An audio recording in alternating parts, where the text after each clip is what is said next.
پہاڑی زبان میں اپڈیٹ سنیے۔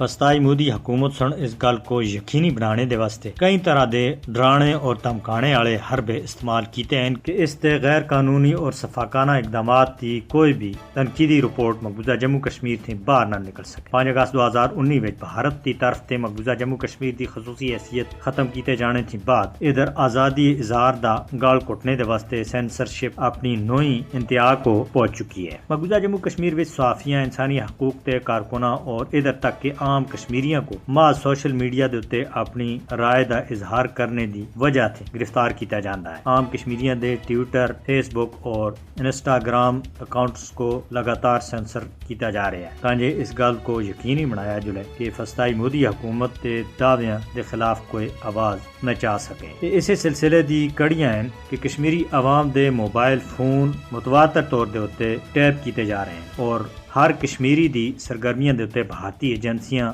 سن نظر رکھی ہوئی ہے۔ مقبوضہ جموں کشمیر وچ میڈیا اداراں جنہاں وچ الیکٹرانک میڈیا اور پرنٹ میڈیا دونوں شامل ہیں کو حقیقی زمینی صورتحال دی رپورٹنگ کرنے دی اجازت نہیں ہے، جس دی وجہ تے ادھر ہودہ عالم ہے جد کہ بھارت اس کو اسی طرح جوں دی توں یعنی سٹیٹس کو برقرار رکھنے دی پالیسی دے اتے کام کر رہا ہے۔ مقبوضہ جموں کشمیر دی عوام دی جائز سیاسی آوازاں کو نام نہاد بھارتی قومی سلامتی دی آڑ دے وچ چپ کرایا جا رہا ہے۔ مقبوضہ جموں کشمیر وچ بدترین سینسرشپ دے نوئے نظام دے قیام دا مقصد کشمیری عوام کو مجبور کر کے انہاں کو بھارتی پالیسیوں کو تسلیم کرنے دے اتے مجبور کیتا جائے۔ البتہ بھارت کو یاد رکھنا چاہیے کہ وہ ظالمانہ سینسرشپ دے ذریعے مقبوضہ جموں کشمیر وچ اصل صورتحال دنیا دے کسی بھی صورت وچ لکا نہیں سکدا، کیونکہ دنیا ایک گلوبل ویلج یعنی کہ ایک گراں دی شکل اختیار کر چکی ہے۔ سوشل میڈیا سن دنیا دا نقشہ بدل کے دا ہے۔ جھوٹے اور بظاہر معمولی واقعات کو